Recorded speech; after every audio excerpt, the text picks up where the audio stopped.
The maturation process is realizing that having big ideas and wanting to change the world is amazing. And that is something that animated my environmental work through high school and college and beyond. But that actually, if you want to change the world, you got to figure out how to do the copies and order from the grocery store and get supplies and organize volunteers. And it's not glorious work, but it's really important. So I try to remember that. The little things, they actually matter. Welcome to What Came After. I'm your host, Manya Marcus. On What Came After, we'll take a look at the many ways people's lives have changed since the brutal massacre in Israel on October 7th, 2023. We'll be speaking to people around the world to learn how this profound moment in Jewish and global history continues to shift, shape, and change them. To learn more, please visit us at whatcameafter.com. Hello. Hello. It is February 4th, 2026, and I am really honored to be sitting here with a friend who also happens to be one of my rabbis, Rabbi Hody Nemes. Am I saying your last name correctly? Nemes. Nemes. You know, it's funny, you're my rabbi, and I don't know how to pronounce your last name. That's because to congregants, you go by Rav Hody. Correct. So we are seated here at the beautiful Skokie Valley, Agudath Jacob. It is my spiritual home. It is where you lead us spiritually along with Rav Ari Hart.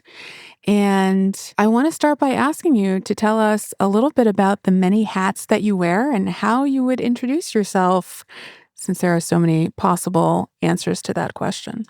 I wear top hats, juggler hats, many different kinds of hats. I am the assistant rabbi here at Skokie Valley, as you mentioned.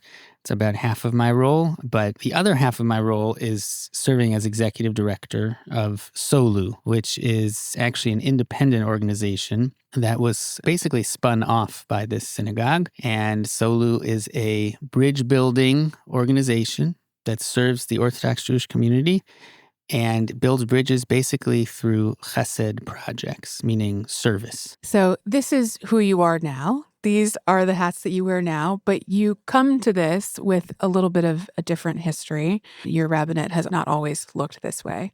I want to just set this scene for a moment and say that even though I've always known that you're an incredibly compelling person, because we're neighbors and I see you all the time, it didn't occur to me that I should have you on the show. An oversight. An oversight. You were an oversight, yes. But we were seated at a lunch together, and I don't know now what I was saying, but I mentioned Greta Thunberg. And a look came across your face. People don't know this about you, but you are a very even, jovial, gregarious individual, and something different came upon your face when I mentioned this woman's name. So I'm hoping that you could talk a little bit about what that look meant and help us understand how it's related to your professional trajectory. The name Greta Thunberg definitely gets my attention because, like her, I was a young environmental activist starting in middle school, definitely high school. I was pushing around recycling carts in my high school in St. Louis, which was not a Jewish school as it happens, but was already starting to become environmentally aware. Started learning about climate change. And this was already over 20 years ago. And I was at that point getting concerned that the government wasn't doing, in my mind, enough to address climate change, given the impacts it would have on my future, on our world. So in college, I ended up majoring in environmental studies at Yale and led the environmental activism group. When I graduated college, among other things, I served for several years at Chazon, which is the largest Jewish environmental group in America, and helped develop a seal of sustainability for different Jewish organizations, which the synagogue was certified in. What's that seal called? The Chazon Seal of Sustainability. Now it has a new name, I believe. They've graduated from the work I did. But also during that period, I helped to found the Jewish Climate Action Network of New York. JCAN is the excellent name we came up with. And that was really the Jewish climate activist voice in a lot of the conversations happening and lobbying and marching around climate policy in the late teens, early 2020s. And it's still going in New York. So I've had a lot of climate, environmental activism experience, and that all flowed from my concern, as I would say, as a modern Orthodox Jew, for the world around me, and my believing that it was important to learn about the dangers that faced our species. And climate seemed like one of the greatest threats to us as a species, but also the Jewish community. And I felt like there were not enough people talking about it. In Jewish spaces. In Jewish spaces. When I started this work 15, 20 years ago, I didn't hear about it a lot. As time went on, the liberal denominations were talking more about climate change, meaning Reform, Conservative, Reconstructionist.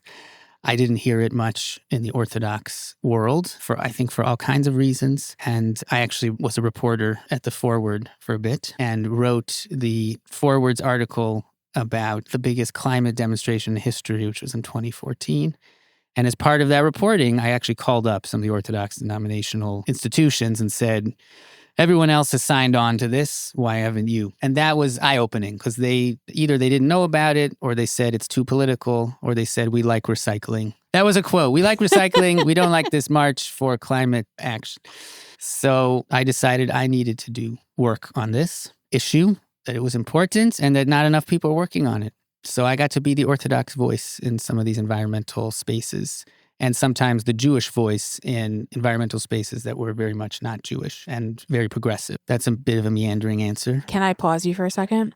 Before you continue, I want to say something, which is that to me, it feels like maybe these Orthodox organizations that said we like recycling, but we don't like this march, maybe they were prescient. Perhaps I'm playing devil's advocate here, but from what I understood about the look you gave me regarding Greta Thunberg was how climate activism, environmental concerns have become political is part of the betrayal that you're grappling with. And so I'm wondering if you can take us into your thinking and your feeling and your evolution, and whether or not you think that these organizations might have been onto something, or how you evaluate their sentiments now. I think already in the 20 teens, we can call them, already 10 or more years ago, I was noticing that climate change was often associated with a certain political set of progressive beliefs. But I always felt that was not actually obvious, that climate change is a particular policy challenge that has to do with physics. It has to do with carbon dioxide, and how we respond to that physical issue is a political and policy issue and question. And we could debate it, and maybe we could have conservative answers, moderate answers, liberal answers, but that there was no reason it had to be associated with progressive ideas. But I always felt comfortable pushing for climate action in the Jewish community, and I felt comfortable being in these spaces, even as I noticed this sort of political bent. But I think in the last 5 years, things really gathered momentum. That association really became stronger. And certainly post-October 7th, it seemed that it became cemented that climate change, and I would say environmental beliefs writ large, became associated with the left and even the far left in America and the world. And suddenly you have Greta Thunberg standing up saying Israel is an apartheid state, there's genocide going on, and linking that to climate change, linking that to climate justice. And that to me is mind-boggling, because the two, in my mind, are actually not connected. Do you have any thoughts in terms of how she made that leap? It's important for me to try to understand it. I really don't. So I think, and I am no expert, but from what I have gathered, I think there is a belief in these spaces that I've floated through and have a lot of respect for many people in those spaces. But there's a belief in those spaces that climate change is about problems of oppression, essentially, of capitalism overdoing it and not caring about people who get harmed in the effort to make a profit. And that it has to do with these structures of oppression, of imperialism and domination, colonialism, and being an extractive force. And there's something to that. Western companies for years certainly behaved in maybe not the best ways. The fossil fuel industry all over the world has caused problems for locals. So I think it's a viewpoint that says all problems of oppression are related to each other, and climate is oppression. It's affecting people who are poor and vulnerable in the developing world. And Israel in this parable represents the West and capitalism and colonialism. So the look that I saw on your face at lunch, there was a lot to it. Everybody who listens to this podcast knows that I'm a therapist, and so I'm always watching with certain eyes. I would say that you looked a little, I don't know if embittered or overwhelmed or anguished or something. what I'm gathering from this, because I know that you are a Zionist and that you care very much about the state of Israel, and especially since October 7th, but that you have felt a little bit alienated and pushed out of a cause that you believe affects every human being equally. And that's a point of sorrow, I am imagining, for you. Yes. And before I go further, I do want to say that I'm speaking here for myself and not necessarily for the synagogue that I am a part of or for Solu. But I do believe personally that this melding of the far left pro-Palestinian movement with the climate movement was a huge mistake and makes no sense to me. I will say the moment when I really got it was actually pre-October 7th. I was at a rally in New York. Chuck Schumer showed up. It was a Jewish rally for climate action, and it was to help pass a climate bill. And at that rally, a speaker got up, the most exciting speaker of the day. And part of his speech was climate justice is racial justice, climate justice is reproductive justice, climate justice is voting rights, climate justice, economic justice. He didn't say climate justice is free Palestine, but at any rally except for a Jewish rally, that would have been said next. I thought that's odd because you can make those connections, but to me, they're not fully clear, actually. I think you could believe in climate justice and think taxes are bad because climate justice stands on its own. And I do not understand why free Palestine had to be woven into the climate movement, but the shrinking of the Israeli-Palestinian conflict into just two words that you can append onto a climate march to me is shocking and crazy. And that's what Greta Thunberg started to do. And I do feel bitter because these were my friends, these were my allies. This was the identity that for about 2 decades of my life really was one of my primary political identities, climate activist. And you would be hard pressed to find climate or environmental groups now that aren't full of people who really think Israel is quite evil, that this is a very clear-cut conflict. You know, you're bitter. I'm feeling sad hearing you describe this march where so many things are collapsed into climate change. It sounds like it does nothing to further climate justice and in fact really cast people away from this work who would be very well utilized if they had remained in it or welcome in it. It made my job so much harder. As an Orthodox Jewish climate activist, it has tanked my job. It's impossible to talk about climate and the environmental movement. I would be embarrassed now to invite my fellow Orthodox Jews to a climate march because I would be sympathetic to what they might say in response. I don't want to stand with people who are representing ideology that I don't agree with. I think it could be actually interesting still to go to Climate March and be a Zionist climate activist, but it has made my job a lot harder. And I'm a big believer that not every issue has to be connected to every other issue. About a year after October 7th, I got a fundraising email from a New York climate group that I had worked with very closely through the Jewish climate group that I helped start.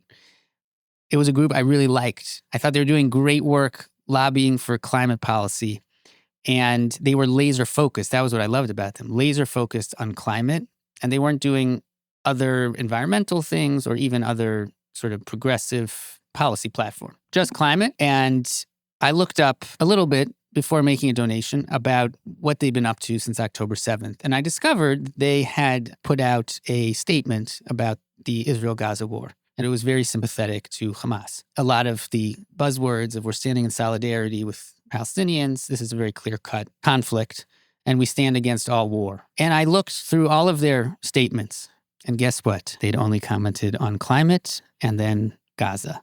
And to me, this was so hypocritical and shocking. And why are you opining on Gaza?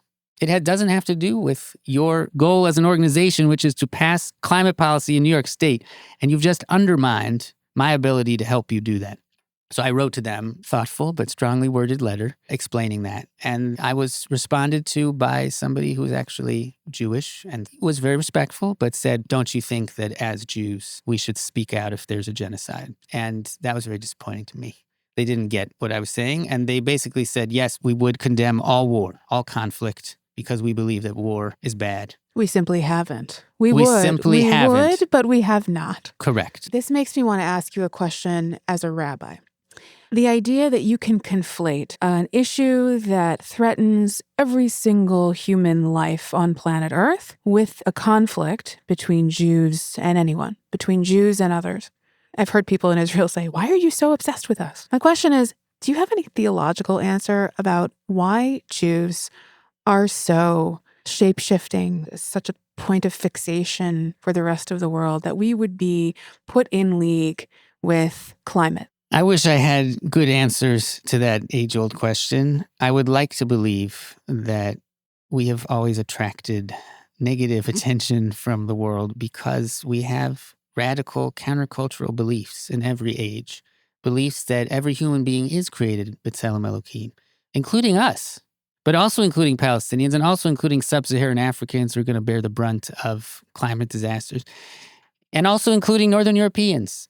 Everyone is created b'tselem Elokim, that we are constrained by law, that we deserve the right to self-determination, that tradition is important. In different eras, including in our own, these can be quite radical ideas. They make us different and attract negative attention.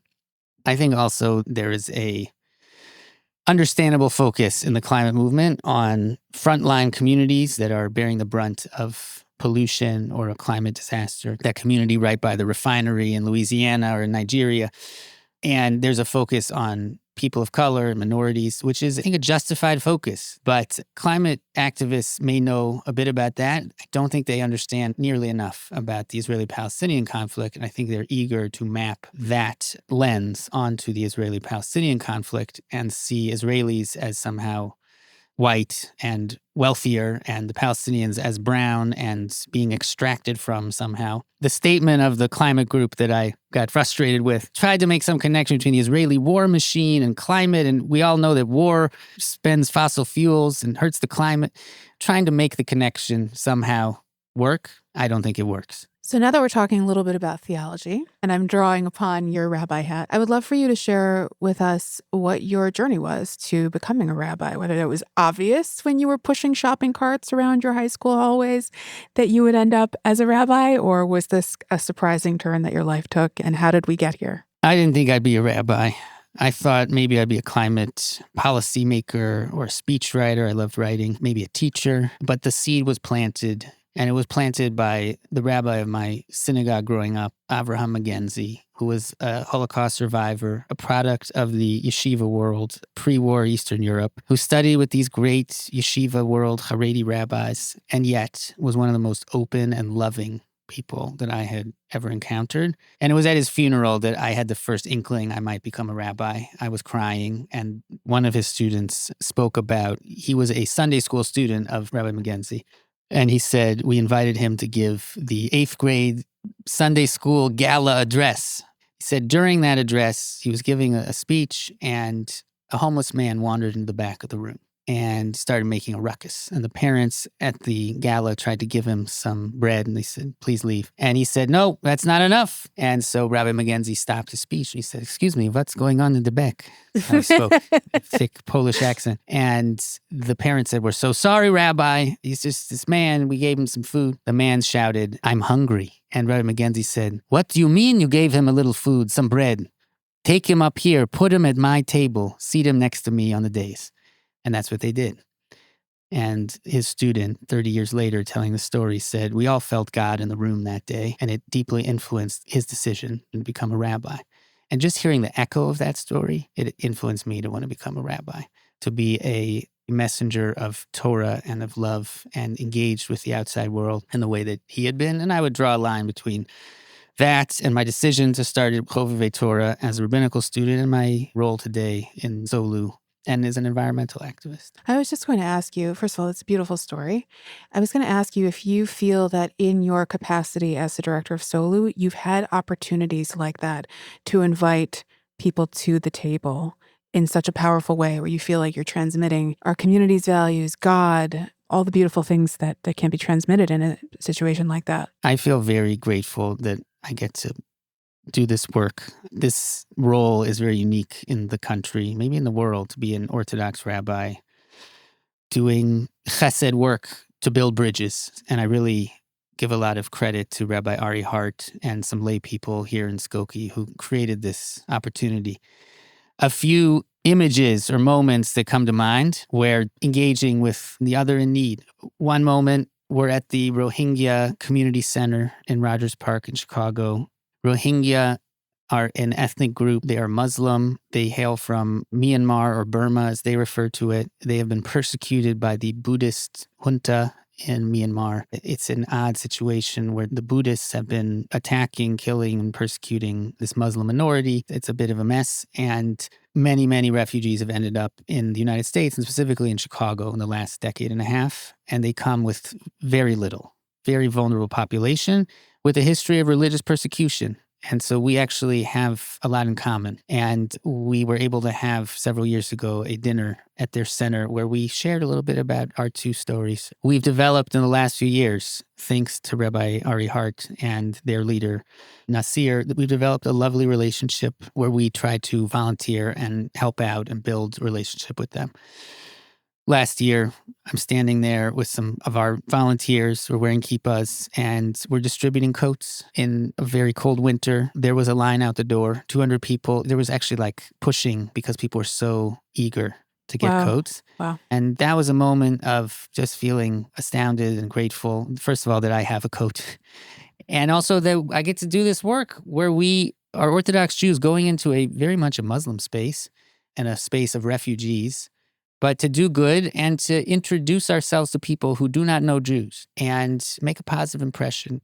Another moment, me and a couple of our staff and volunteers at a gala for a homeless shelter on the south side of Chicago that serves primarily Black women and their kids, called Margaret's Village. And we received a humanitarian award from them this year, named after Sister Margaret Traxler. How many Orthodox organizations have gotten an award named after a nun who, by the way, was Zionist and was apparently close with Golda Meir?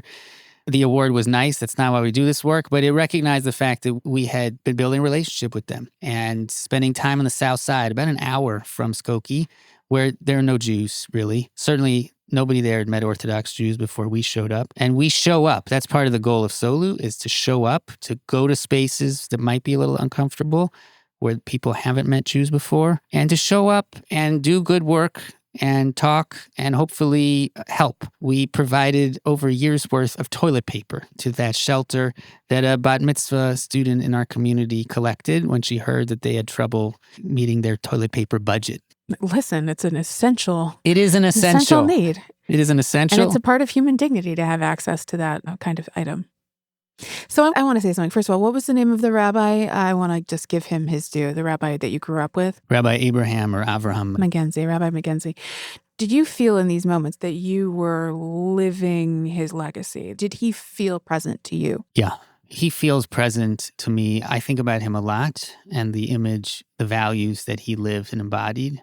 And I'll tell you, when we had our first Solu steering committee meeting, I invited some lay people in our community to gather. And we spoke about what inspired us to get into this work. And amazingly, someone else at the table who had spent some time at my synagogue in St. Louis, it just so happens, she said, Rabbi Abraham again inspired me to do this work. You're kidding. No. Wow. And spoke about how he invited a group of wards of the state that had psychiatric issues that she was treating. He invited them to the synagogue for a little kiddush, a little food. Some nosh. And I would like to live a life like that decades after I'm gone, people are still saying, that's the kind of person I'd like to be. There's a compliment that I told you I was going to give you, and I would like to insert it right here. You went to Yale. You think about God. You have a pedigree, and you have big thoughts, and you have big visions, and you have big values. But the work that you do, you're not afraid of the minutia. You really get your hands dirty, I would say, in things that maybe people who consider themselves the ideas folk don't always interact with. The toilet paper, the snacks, Is that ever a challenge for you, or does it come naturally to think small when thinking small is so critical? Thank you. I appreciate that. That does not come naturally to me. It's very hard. This is an organization, Solu, that's for a long time was just me. I was the only full-time employee with Rabbi Hart advising. The maturation process is realizing that having big ideas and wanting to change the world is amazing. And that is something that animated my environmental work through high school and college and beyond. But that actually, if you want to change the world, you got to figure out how to do the copies and order from the grocery store and get supplies and organize volunteers. And it's not glorious work, but it's really important. So I try to remember that. The little things, they actually matter. And running an organization requires paying attention. to those details. I want to share with folks that we have a chat. You, your wife, my husband, and I, we have a chat that obviously I named because it's called Neighbors Not Nemesis, in a little joke about your last name. And I told you when I asked you to do this interview that I would reference the name of this silly group that we're all in, because in a way, to me, it also defines the work that you do with Solu. This is the moment where I want to take it back to October 7th. Working with outsiders beyond the Jewish community after October 7th became a whole different proposition than it had been before. And so the first thing I want to ask you is, even though I believe we were in the same building most of that day, what October 7th was like for you in any way that you're comfortable sharing, and also to hear a little bit about what challenges your work faced in the immediate aftermath of that day. I came to shul, as always, and I was a little bit late that morning. It had been a long holiday season. I'm ashamed to admit that I was late, but I was late. And I locked eyes with the senior rabbi at this synagogue, Rabbi Hody Nemes, and he had a stern look on his face. And I thought he must be annoyed at me that I'm late. That you're late. And I was feeling guilt and concern. And then he got up in the middle of the prayer service before we said the Hallel prayer, which is a prayer of great joy, but also has some difficult moments, some crying out. And he started to explain what Hallel is, that it's a prayer of joy, but also of fear. And I thought this was odd because he doesn't usually explain the prayer service. And then, of course, I understood because he explained what he had learned, and just a ripple of shock and dismay went through me. And of course, there's a deep lesson there because I was so focused on my own schedule and I'd been late. And of course, really, this was unfathomably bigger than me. The shock and ripples just went out from there. And about 2 weeks, perhaps, after October 7th, during that time period, I was trying to assess what Solu could do in the wake of this moment. I was also, as a partial pulpit rabbi, trying to give Torah and comfort to our community.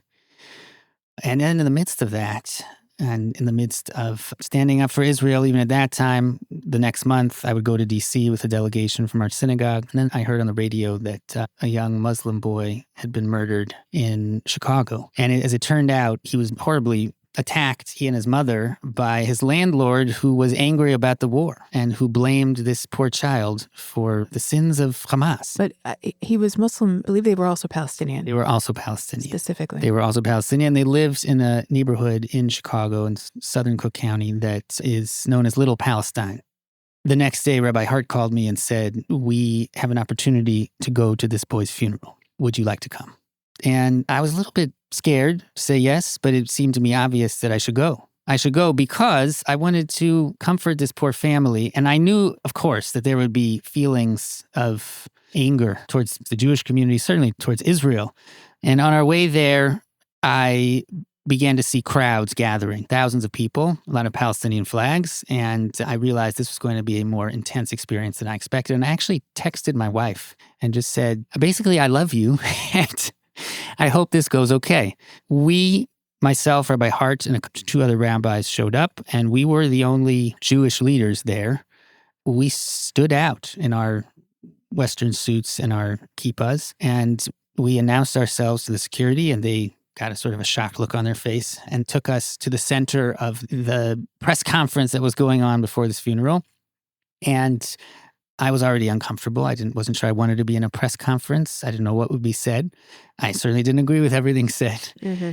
At the end of that press conference, some excitable young men in the crowd started screaming what I understood to be perhaps some Palestinian nationalist slogans and riling the crowd up. And one of them screamed at the media that was there, "It's you people that are causing us problems. You are hurting us and you are causing death." I wasn't sure if the next thing he was going to say was, "It's you people, the Jews here," and point to us. So I became very frightened.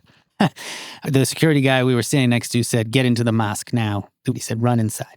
And my heart was pounding. And I was thinking, why didn't I wear a bulletproof vest today? Not that I thought that most of the people around me wanted to do me harm. Not at all. But we had just seen that people who are crazy can act on their anger and do crazy things. And you're referencing the landlord. I'm referencing the landlord who was not Jewish, but was radicalized, watching too much news perhaps, and decided to take out his anger on this poor boy and his mom. Also, even once I was in the mosque, Governor Pritzker appeared. He was there to comfort the family, and someone saw him and started screaming, "Get out of here, Governor!" You are the problem. You are causing genocide. And Pritzker looked scared and he started running. And I was terrified because a group of people were very angry. Understandably so, I should say. Understandably so. But it can be scary. On the other hand, being there felt very good and very important. We were trying to show, and I think we did. We showed the community there that Jews did not want Palestinians to die. Certainly not a poor child in Chicago. We are sad about the death of any child, any civilian. And some people came up to us and thanked us for being there. One of them even asked how our community was doing, and that meant a great deal to me. Mm-hmm. On that day, I got a glimpse into the level of anger that was coursing through the Palestinian community. I think a lot of the Muslim community, my understanding is, was deeply appalled by what had happened to this boy. But it also showed me a little hint of the ability for us, even in this most intense of times. 2 weeks after October 7th, a child has been murdered. There was an ability to talk to people. There were a few people who wanted to talk to us and to bridge the difference and even to ask, how are you doing? How long did it take you to figure out where you wanted to steer Solu after October 7th? Did you stay on the course that you had previously charted? How did things evolve? Rabbi Hody and I and some of our volunteers, we spoke a lot about what we could do. And we realized that the work we were trying to do already had just gotten even more important because it was a lonely time. And we saw how important it was to build bridges, keep building relationships. We were even doing it, as I just said, in the Muslim world a little bit, even if it was hot and scary. But we realized we needed to keep reaching out to other communities. So we doubled down on what we were doing and we tried to find more opportunities to connect. Was that challenging? Did you get any pushback? Were people interested or did they seem less interested? It definitely became a little more sensitive and we had to tread a little more carefully. But I will say, I know a lot of organizations were upset. They felt like their allies from before October 7th disappeared. I think because Solu is so focused on chesed, our allies did not disappear. I wouldn't say they were coming out with statements in support of the Zionist cause and Israel, but frankly, that was okay. And we continue to show up in the Rohingya Community Center, which I think is kind of amazing. I suspect it's one of the only local relationships between a Muslim community and an Orthodox Jewish community in this country. You know, what you're saying right now reminds me of an interview that I did. His name is Benji Rogers. He's director of the Center for the New Middle East at the AJC. And he talks a lot about sort of what you're saying, like the rhetoric and the talking. And this actually harkens back to the whole issue of climate change and climate justice. When you think about the fact that every country in the Middle East is facing the same environmental issues and sharing of those innovations that are really going to push people to be tolerant and eventually work together in the same room. That's where the traction will be in terms of real coexistence and tolerance. And there's a through line here for me about action being the wheel, right? Instead of words. But hard for you as a writer and a thinker. This is a hard lesson. I mean, like to talk and I do like to write and preach, as they say. But also I see the importance of ma'aseh, of doing. And I'll say that just today I was at a gathering of 3 groups working on hunger, not in the state or the country, but like in our township here in Chicago. And there were a couple of Muslim women there. There was a woman who's Christian. And we were thinking about how we could help each other work on hunger because it's really hard to be against helping people who are hungry. Okay, but just to make a slightly embittered point, it should be easy to work on climate for the same reason. Hunger, climate, the basic things that we should all be thinking about because they affect us equally. 100%. It's a great tragedy that the climate change, I would say, has become coded politically in the way it has, as opposed to something like less partisan, like hunger or literacy. Mm-hmm. I also think climate change will affect Israel and the Jewish community tremendously, as it will affect everyone and is affecting everyone. There are some estimates that the Negev is going to rise northwards, maybe hundreds of kilometers, as climate change progresses. And Judaism has a lot to say about sustainability, and I think it has a lot to offer. I think Israel has a lot to offer in this conversation, both on a technological basis. There's a lot of interesting green technology being produced in Israel, but also the people of Israel, the people of the Jewish community have a lot to offer in terms of values. And I want to share the most inspiring chart, my favorite chart. If one can have a chart that is their favorite chart, do I sound like a little nerdy at the moment? That's okay. It is a chart of nitrogen oxide emissions. I'm so moved. I see the tears on your face.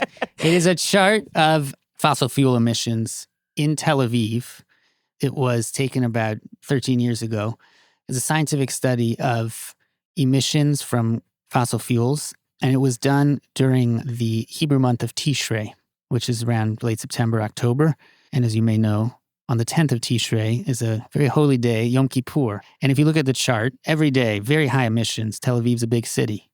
On Yom Kippur, it goes to zero. It's a day even where secular Israelis do not use their cars, maybe use bicycles. The same graph would apply to Shabbat in places like Jerusalem that keep Shabbat. It is rare that you get to see Jewish values and Jewish law written out in scientific data, but that's what you're seeing. And to me, what an inspiring chart that shows the potential for Jewish values to actually impact the climate conversation. I am very moved by that, actually. Thank you. I did not anticipate that this would go in that direction, but that is really special. Listen, you were worried that we wouldn't have enough to talk about, and still we haven't made our way to Hersh's fridge, right? Solu has garnered at this point international attention for its latest project. I would like you to explain it, talk about how Hersh is relevant to it. I want to call out that I'm sure Rabbi Ari Hart has participated. Could you explain to us what this is, how it got started, and then I'll have some questions about how it's going and where it's going. When I think about how October 7th impacted my life, I think about Hersh's fridge. Solu was already dabbling in some food insecurity work before October 7th. There's a network of community fridges in Chicago. And community fridges are basically this interesting social entrepreneurship technology that became popular around COVID time, open to anybody, usually on a sidewalk or an alley, open 24/7 with food that you could take, and it's anonymous. It's a great concept. And it spread as a form of just helping neighbors during the COVID crisis.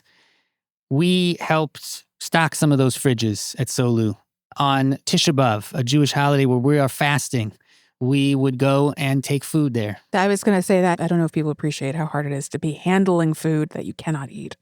The prophet Isaiah says that fast days don't mean anything to God if you're not also feeding the poor, clothing the naked, and helping the oppressed. Halo faros la'ani lachmecha. Are you not giving your bread to the poor? We read that portion of Isaiah on Yom Kippur morning. The word Solu actually comes from that Haftorah, that portion of Isaiah. That's kind of our mission statement. So we were sending food on fast days to these community fridges. Rabbi Ari Hart, founder of Solu, said, why can't we do this in Skokie? And as it turned out, there were no community fridges in Skokie. And then we said, what if we made a kosher fridge? And it turned out, through our research, we discovered there were no kosher community fridges. There are many amazing kosher and Jewish food insecurity initiatives in Chicago and beyond. But this particular model, this little niche in the food ecosystem, hadn't been done yet. So we were kicking around this idea and starting to do some organizing and research. And that was when we found out about Hersh Goldberg Poland's murder. Hersh Goldberg Poland was held hostage for hundreds of days in Gaza by Hamas. He became one of the faces of the hostages because of his parents' unbelievable work, gathering attention and raising his profile to try to get him free. And I think everyone in this community felt connected to him because of his parents' roots here. Some of his relatives live in this community. We all felt connected to him. And it just so happens that the day we held our first meeting to try to figure out if we could make a fridge was the morning after he was murdered. We were sitting actually around the table we're sitting at now, and we were crying. And I actually considered canceling the meeting. But everyone who came to this meeting, lay leaders who wanted to build this fridge or were interested, they all said, no, we have to have the meeting and we have to do this inspired by his life. Fast forward a week, and we all watched his funeral on the live stream, and we felt like we were there. His parents talked about a mahapecha, a yehi zichro mahapecha, may his memory be a revolution. It became clear they wanted his memory to be a revolution of kindness in this world, because he was somebody who stood for bridge building. And as we later learned, he also cared a lot about poverty, about homelessness, and about hunger. And I and a couple others turned to each other and said, what if we succeed and we actually build it? Could it be Hersh's fridge? Could it be inspired by the values that he lived? And we actually went to his parents and asked for their blessing, and they gave it. I believe that this project did represent who he was, which meant so much to us. And that's the genesis of Hersh's fridge. We spent many months planning and piloting different ideas, and about 4 months ago, Hersh's fridge launched. I'm sorry, only 4 months ago? Only 4 months ago. Wow. It launched the week that SNAP benefits went on hold, and it was like a tsunami of demand. I'll just say a word about the fridge, how it works. Please. It's a little pavilion located in the northern Chicago suburbs in Skokie along an alleyway, and it's got 2 fridges and a pantry, and anybody can come and take food. It is kosher. We have volunteers who are checking all the time to make sure everything put in there is kosher. We supply some of that food. Volunteers donate some of that food. They go to grocery stores. They recover food from kosher butchers and caterers and restaurants. For the kosher keeping community, it's a new opportunity to get food at any time. And we also, in keeping with Hersh's values and his ethos and Solu's mission, we opened it up to anyone else who's hungry. We do not require proof of religious background or keeping kosher. And it's been a very beautiful thing to see people who are Christian, Muslim, and Jewish. I've seen women in hijabs taking from this fridge. And people have asked me if that's okay, or is that a problem? And I say that is not only not a problem, that is yet another Kiddush Hashem, the sanctification of God's name. How amazing that people who are not Jewish, who may not know a lot about our community, are being supplied with food by the Jewish community from a fridge named after an Israeli hostage who stood for kindness and for love. It's been a real game changer, I think, in our community. I think it's given so many people in our community an opportunity to really participate at a level that they haven't maybe found access to before. I mean, there's a WhatsApp chat about keeping the fridges stocked and making sure that the temperature is correct and that it's clean. And again, talking about how much goes into the minutia. It's an astonishing amount of effort that goes into keeping these shelves stocked. People monitor it multiple times a day. It empties out frequently. And there's not a ton of sort of control. Oh, is somebody taking too much? Who is it going to? And I think the answer that Solu has to this is really all who are hungry, come and eat. That is the sentence written on the fridge. And we mean that if you're hungry, we would like to help you. It is hard to keep those fridges stocked. It's hard to have essentially a food pantry that has no restrictions on it. And it's hard to not have clear data or clear ways of monitoring who's taking and how much they're taking. Most food pantries restrict how much you can take. And there is a lot of benefits to that model. We're doing a different model, and it's a beautiful model, I think, because it allows us to practice giving for its own sake, anonymous giving, where we don't know who we're helping and they don't know who's helping them. And we have to assume that if you're taking what you need, and not more or less, it's a great opportunity for our community, I think, and for our children to practice that. There's a children's story, you might have it in your house, called Bagels for Benny. I think it's a story about a boy who has a grandfather who's a baker, and he's got the best bagels. And I think the boy starts taking some of the bagels with him to shul and putting them on the ark. And when he returns, yes, he returns in the mornings, he said, wow, God really likes these offerings that I'm making. It's like a profound religious experience for this kid to be putting something down, and he believes that God is picking it up. Well, it turns out that the person who's eating the bagels is a homeless individual who's really valued that there's sustenance available in this location.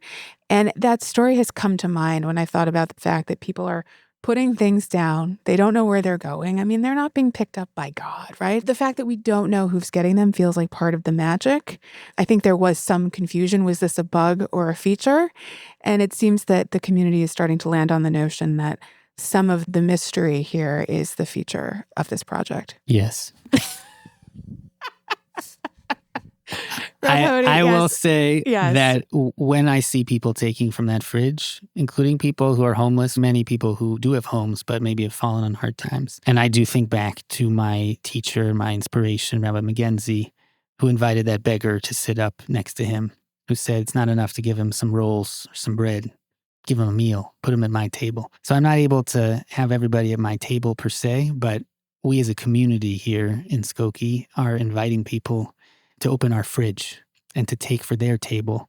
And I feel that we're living out that call that Rabbi McGenzie made so many years ago. Rav Hody, it took us a while to get to sit down for this interview, and I'm so glad we did. Thank you for your time. I'm so grateful to be here with you. Thank you, Manya. Thanks so much for listening. If you enjoyed this episode, please rate, review, and subscribe to What Came After wherever you get your podcasts. You can also find us online at whatcameafter.com.